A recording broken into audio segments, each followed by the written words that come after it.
Okay. So now so for today's section, my plan was to discuss about the bypassing anti-analysis defense technique.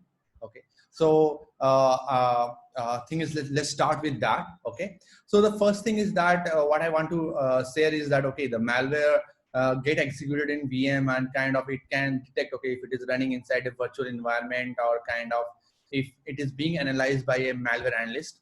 So what happened is, like, when any, like, you are running a window, suppose a window operating system in a window VM, so it will have different kind of characteristics, like the hardware characteristics will be different and all, which if the so malware if it is really advanced, it can know that, okay, if it is running inside a VMware workstation or a virtual box or workstation.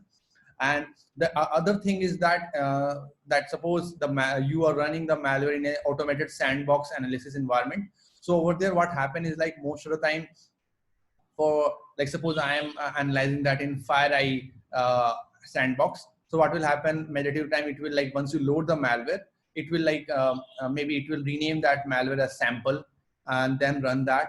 And the other thing is that so malware can detect, okay, what's the name of that process that is running, if it is, like, same as what the malware name was.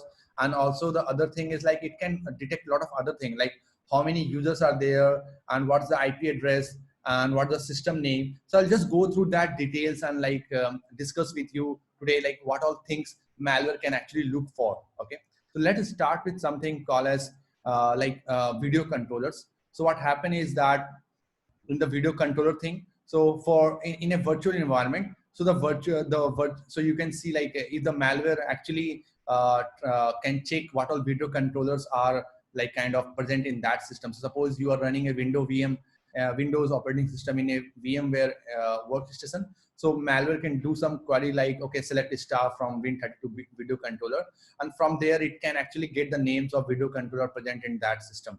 So what will happen? It can know, okay, if it is running inside a VMware workstation or a virtual box workstation, based on what result were written from this query.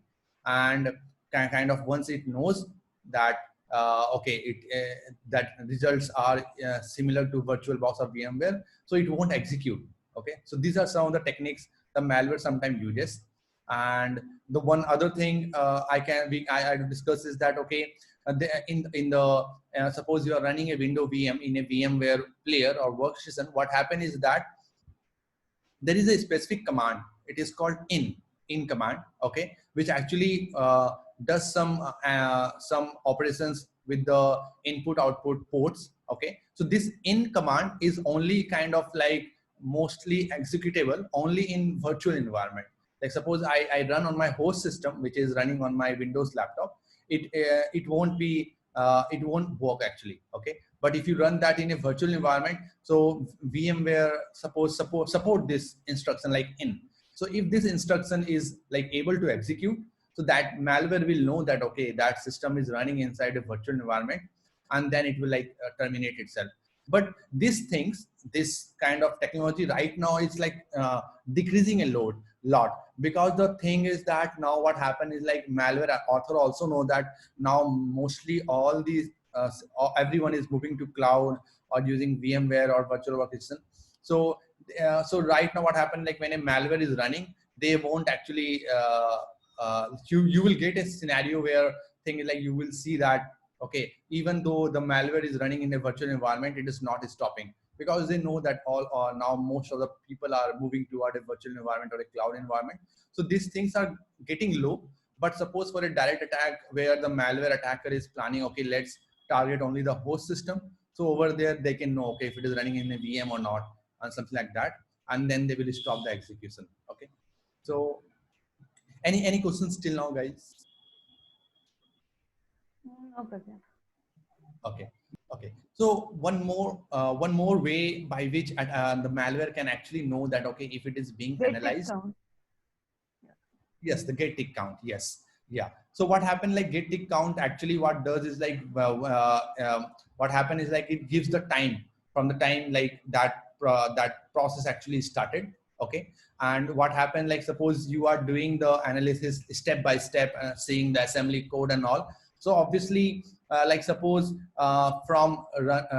the malware is running without any analysis tool, so suppose from going from line number 1 to line number 10, suppose it took 5 seconds for it. And now when you're doing the analysis, what will happen because of the analysis time, the time can exceed. It can go maybe 1 minute or 2 minutes even. And the malware can check that if the difference between the current time is like kind of more than what's the threshold value the malware has set. Okay. And then it can know indirectly that, okay, someone is analyzing my code, and then it will kind of like give, okay, the debug is true, and then it will like totally exit from the malware, and it won't execute any IOCs or won't decrypt any of the modules further. Okay, so these are the checks which malware can actually perform while like if just to evade the analysis done by a malware analyst. Okay, so now going forward. Yeah. So even so, this is something what happened like when some random sandbox tool is there, and this is the code actually of a malware. Okay. So what it does is like it is checking its name. Like suppose the malware name is ABCD, and you are loading that in a sandbox. And sandbox what it did is like it renamed that malware name from ABCD to sample. Okay. So what will happen is that malware can check that, okay, if my name is sample or ABCD.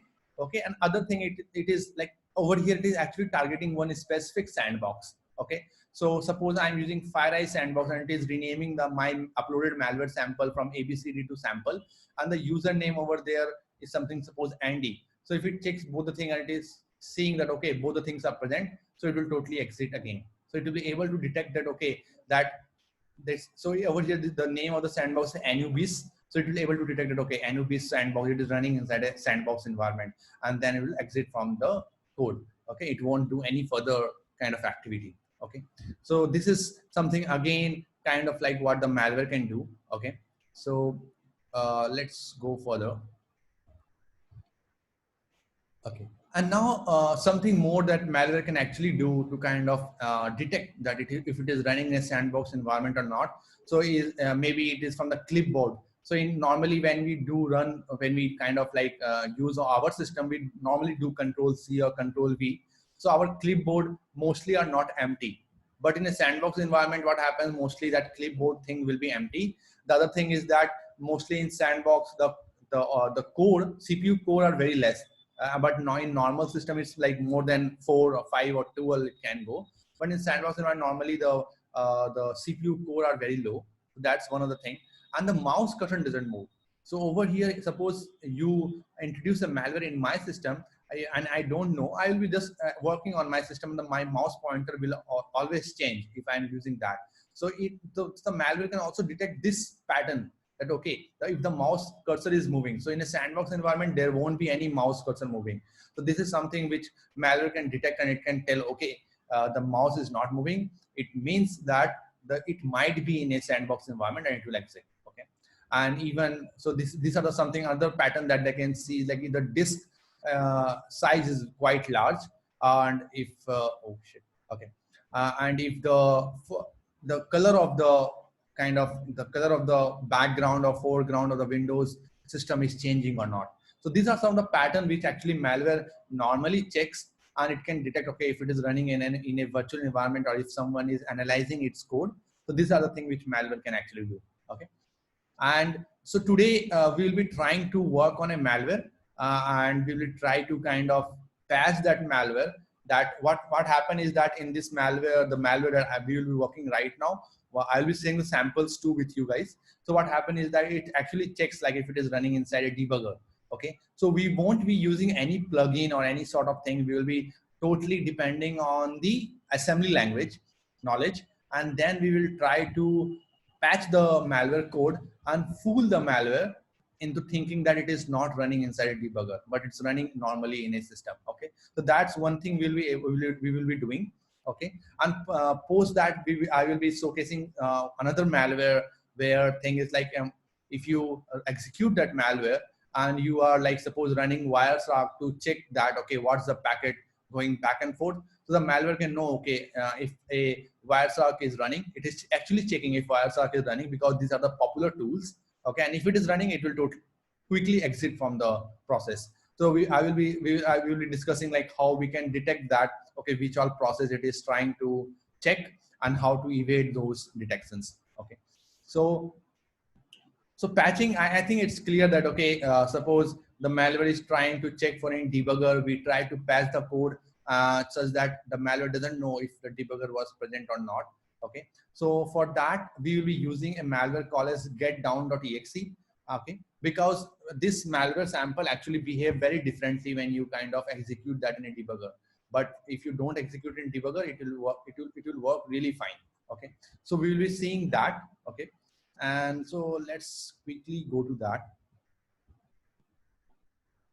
Okay, so what happened is like I have taken some snaps over here. So what happened is like normally when you run that, it will be like trying to communicate with like port number 80 from port number 1048 to port number 80 or to some destination IP address. But what happens like when you run that in a OLE debug process, it will quickly terminate.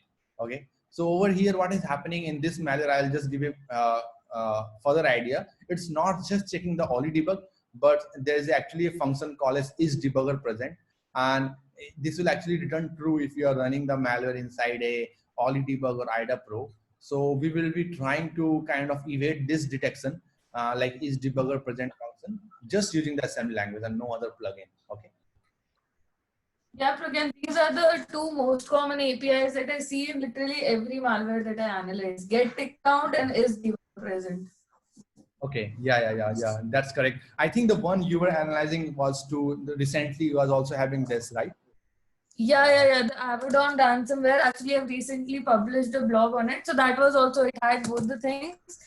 Okay, great. Into a sandbox or a virtual box. So with that plugin, Skylab plugin, I was able to bypass it. Okay, so it will be good, like if you can share that link of the blog, so maybe we can also do a look at that. Sure, Pragyan, I'll share it. Yeah, sure. Okay.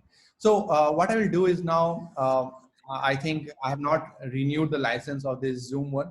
So so it's like, let's start now with the OLE debug ransomware or OLE debug malware, and we'll try to evade that using the assembly language and not plugin. So let's reconnect again, and then I will just start directly with this OLE debug malware. Okay. Okay.